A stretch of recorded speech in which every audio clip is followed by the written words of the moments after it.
Hello. आप सभी को मेरा प्यार भरा नमस्कार। बिहारी सतसई के दोहों की व्याख्या की श्रृंखला में आगे के दोहे प्रस्तुत हैं। देखिए इस दोहे में कवि बिहारी क्या कह रहे हैं। ते है तरेरो त्योरु करी कत करियत दृगलोल, लीक नहीं ये पीक की श्रुति मन झलक कपोल। ते है तरेरो त्योरु करी कत करियत दृगलोल, लीक नहीं यह पीक की श्रुति मन झलक कपोल। पहले इसके कठिन शब्दों को देखें। ते है का मतलब रोष यानी गुस्सा, नाराजगी। तरेरो तर्जन करता हुआ, कठोर करता हुआ। त्योरु त्रिकुट यानी तिरछी नेत्र, गुस्से में आंखें लाल। श्रुति मणि कान में पहनने की मणि। देखिए क्या कहते हैं कवि। प्रसंग है सुबह का समय। प्रातःकाल नायक नायिका के पास आया है। नायिका ने अपने प्रियतम का रात भर इंतजार किया, पर प्रियतम नहीं आया। जागते जागते नायिका ने पूरी रात बिताई है। अब सुबह होने पर नायक आया है तो उसे देख करके नायिका को शंका हो चली है।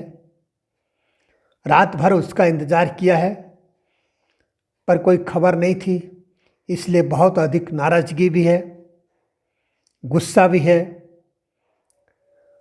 और जब वो देखती है नायक के कपोलों पर पान की पीक के निशान पड़े हैं, तो वो तुरंत समझ जाती है कि इसने कहीं अन्य स्त्री के साथ में रात व्यतीत की है, इसलिए वो अपने यहाँ रात को नहीं आ सका और पूरी रात बीतने के बाद अब सुबह उठ कर के चला आया है। ऐसा देख कर के वो बहुत अधिक क्रोधित होती है, नाराज होती है और उसे डांटती है, फटकारती है।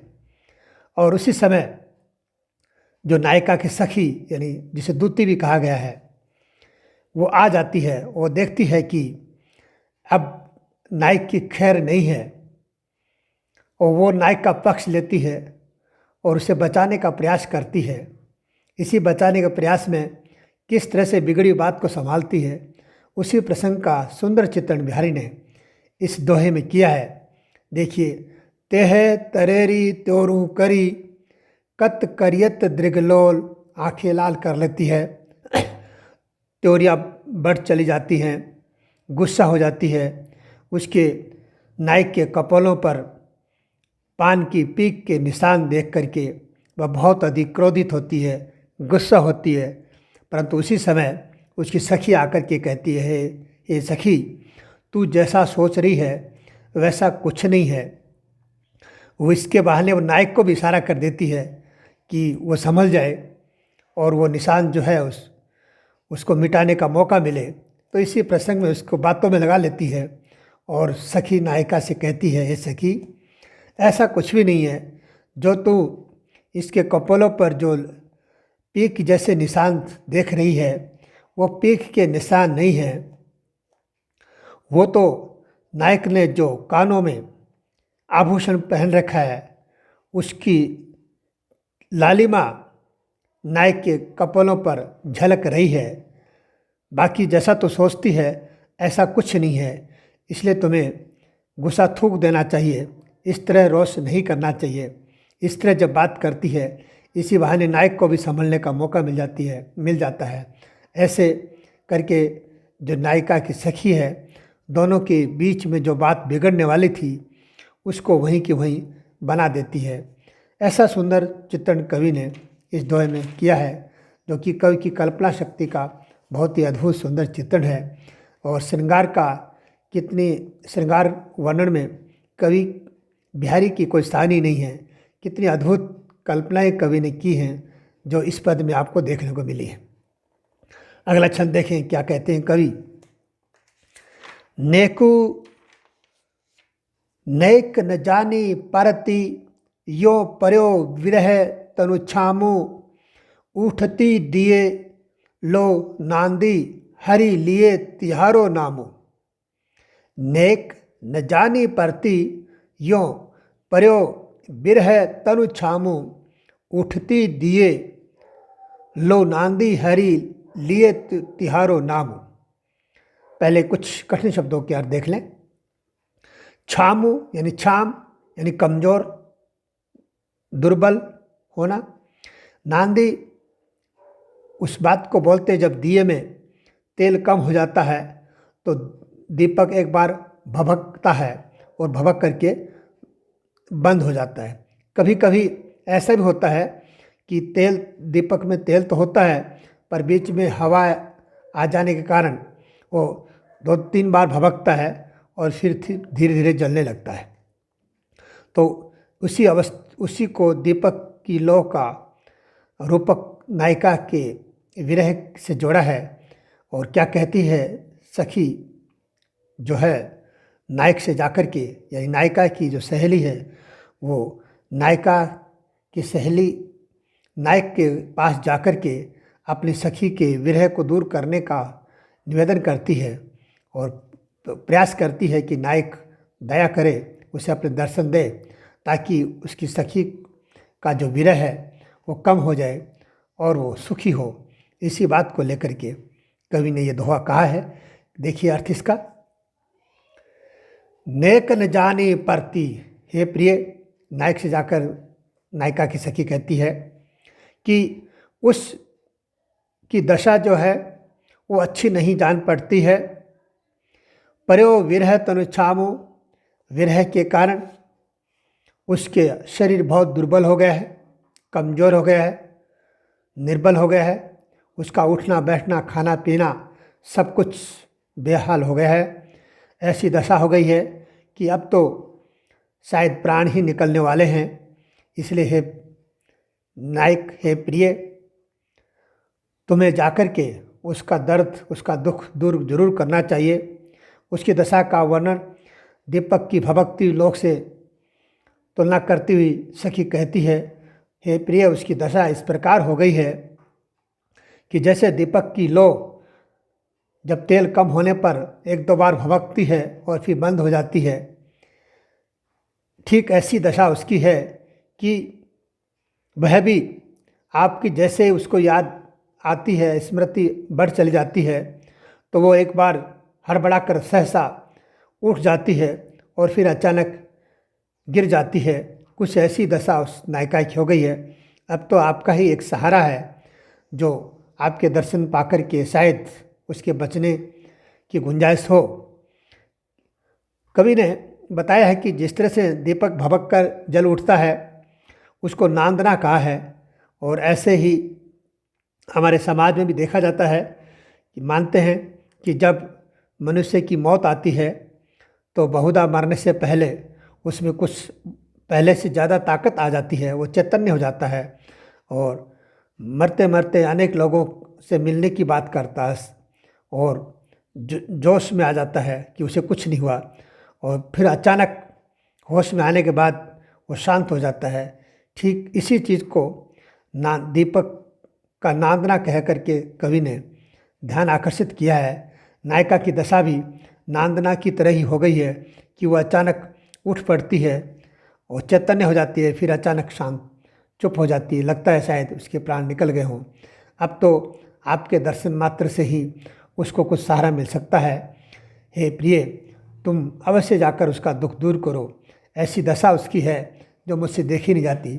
इसलिए मैं आपसे निवेदन करती हूँ कि उसे दर्शन दे करके उसके दुख को दूर करो। अगला छंद देखें, अगला दोहा। नभ लाली चाली निशा चटकाली धुन कीन रति पाली आली अनत आए बनमाली न। नभ चाली लाली निशा चटकाली धुन कीन रति पाली आली अनत आए बनमाली न। पर क्या रति का चित्रण यहाँ किया है। पहले थोड़ा कठिन शब्दों को देखें। चाली यानी चाल, रात्रि चल पड़ी है यानी सुबह होने वाली है। चटकाली यानी गौरों की पंक्तियाँ चहचहाने लग गई हैं, उसको चटकाली का है, सुबह होने को आई है। यहाँ उत्कंठा नायिका सखी से कहती है, प्रसंग यही है कि नायक ने कहीं अन्यत्र दूसरी स्त्री के साथ रात व्यतीत की है और उसकी जो प्रेयसी है वो रात भर अपने प्रियतम का इंतज़ार करते करते जागते जागते परेशान हो गई है।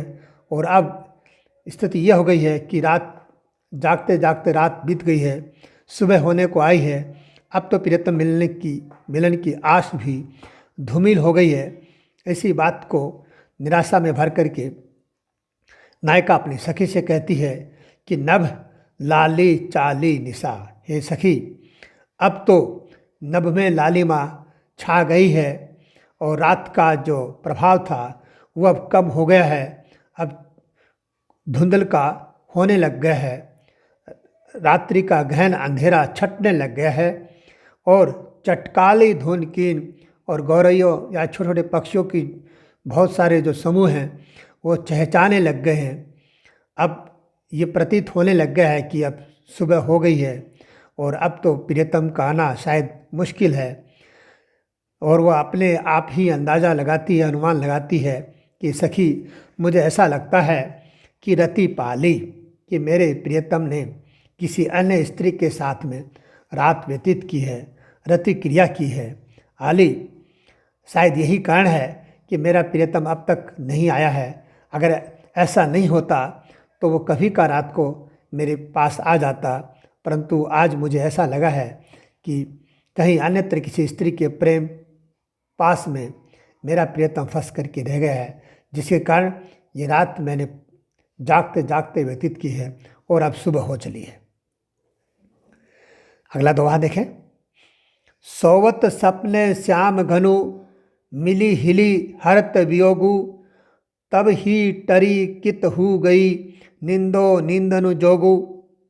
सोवत सपने श्याम घनु, मिली हिली हरत वियोगु, तब ही टरी कित हु गई, निंदो निंदनु जोगु। मिली हिली का मतलब आलिंगन करना है, यानी मिलना, आपस में गले लगना है। निंदनु का अर्थ निंदा करना है।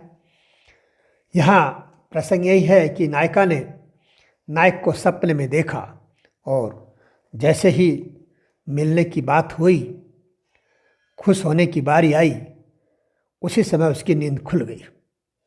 इसलिए नायिका अपनी उसी नींद की निंदा करती है, उसको उल्हाना देती है, उसको बुरा बताती है। इसी प्रसंग को बिहारी जी ने इस दोहे में चित्रित किया है।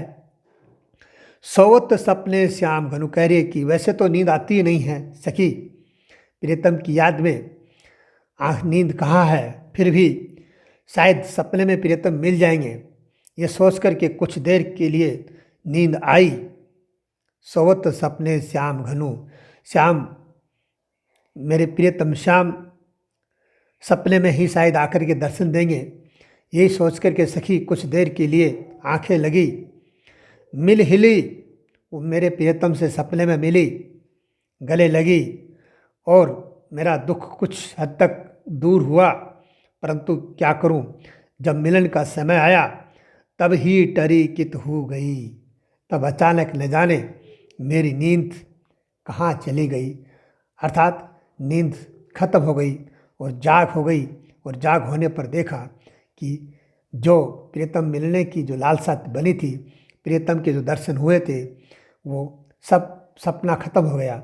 न प्रियतम पास में है, न प्रियतम का आलिंगन है, न प्रियतम की बातें हैं, सिर्फ याद रह गई कि सपने में प्रियतम आए थे।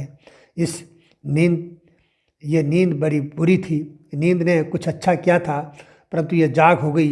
इस निगोड़ी जाग ने मेरा सब कुछ बर्बाद कर दिया सखी। बुरा हो इस जागने का, अगर थोड़ी देर भी ये नींद बनी रहती तो शायद मैं अपने प्रियतम से ठीक से मिल लेती। ऐसा कवि ने नायिका के भावों का सुंदर चित्रण इस छंद में, इस दोहे में किया है। और एक छंद और देखते हैं अगला, इसके बाद में अपनी वाणी को विराम दूंगा। संपत्ति केश सुदेश नर नवत दुहिनी इकबानी विभव सतर कुछ नीच नर नरम विभव की हानि। इस पद में नायिका के रूप सौंदर्य का चित्रण किया गया है। और पहले थोड़ा कठिन शब्द देखें। संपत्ति का अर्थ धन संपदा, भरा पूरा होना। केश के पक्ष में इसका अर्थ बाढ़, नर के पक्ष में इसका घन होता है। इसके कई अर्थ हैं यहाँ संपत्ति के, और श्लेष के रूप में इसका प्रयोग दे सकते हैं आप। यानी केश के पक्ष में इसका बाढ़ है और नर के पक्ष में इसका धन होता है। संपत्ति के दो अर्थ हो गए, केश के पक्ष में बढ़ना और नर के पक्ष में धन। स्वदेश का अर्थ है श्रेष्ठ स्थान वाले, उच्च पद वाले। नवत का अर्थ भी दो बातें हैं। बालों के अर्थ में यानी केश के अर्थ में नीचे की ओर चलना है और इंसान के पक्ष में नम्र होना है। वाणी का अर्थ है प्रकृति, विभव का अर्थ है वैभव। केश के पक्ष में इसका अर्थ बढ़ और नर के पक्ष में ऐश्वर्य। वैभव के भी ऐसी इस प्रकार दो अर्थ हैं। विभव का मतलब वैभव से है और बालों के पक्ष में इस वैभव का अर्थ है बढ़ना, बाढ़, और इंसान के पक्ष में है ऐश्वर्य। कवि की प्रस्तावित उक्ति है, क्या कहते हैं कवि? संपत्ति केश सुदेश नर। जब संपत्ति किसी के पास में, इंसान के पास में बढ़ती जाती है, या किसी नायिका के बाल जब बढ़ते जाते हैं तब वे और अधिक झुकते चले जाते हैं। दोनों का ये स्वभाव है। यानी किसी अच्छे इंसान के पास में संपत्ति आती है तो वो और अधिक नम्र होता चला जाता है। नायिका के बाल जब बड़े होते जाते हैं, बाढ़ होती है, बड़े होते जाते हैं, तब और अधिक नीचे की पृथ्वी की तरफ झुकते चले जाते हैं। संपत्ति आने, अच्छे इंसान के पास में संपत्ति आने का और एक नायिका के बालों की वृद्धि होने का, दोनों का स्वभाव एक जैसा है। परंतु ये सखी, विभव सत्तर कुछ, जो नीच प्रकृति के इंसान होते हैं या दुष्ट प्रवृत्ति के जो इंसान होते हैं, उनके पास में अगर संपत्ति आती है, ऐश्वर्य आता है, तो वे नम्र नहीं होते, वे दयालु नहीं बनते, बल्कि जैसे जैसे उनके पास में संपत्ति आती है और अधिक कठोर होते चले जाते हैं। उस संपत्ति को पकड़ के रखते हैं, किसी के उपयोग में नहीं लेते हैं, बल्कि किसी की मजबूरियों का नाजायज़ फ़ायदा उठाने के लिए उस संपत्ति को काम में लेते हैं। ठीक उसी प्रकार जिस तरह से दुष्ट व्यक्तियों के हाथ में संपत्ति आने पर वे कठोर होते जाते हैं, ठीक ऐसे ही कह रहे हैं कि नायिका के जो कुछ यानी स्तन हैं, उरोज जो हैं, वो जैसे जैसे बड़े होते जाते हैं वैसे वैसे कठोर होते जाते हैं।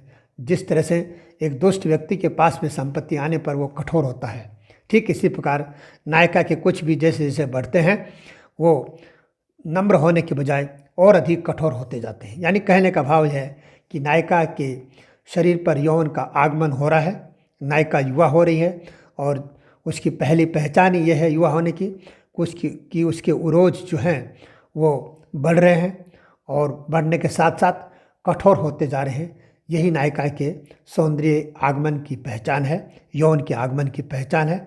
और इसी के साथ प्रिय विद्यार्थियों, आज मैं अपनी वाणी को यहीं विराम देता हूँ। शेष आगे के दोहे अगले वीडियो में लेकर प्रस्तुत होगा। आप सभी को बहुत बहुत धन्यवाद, आभार।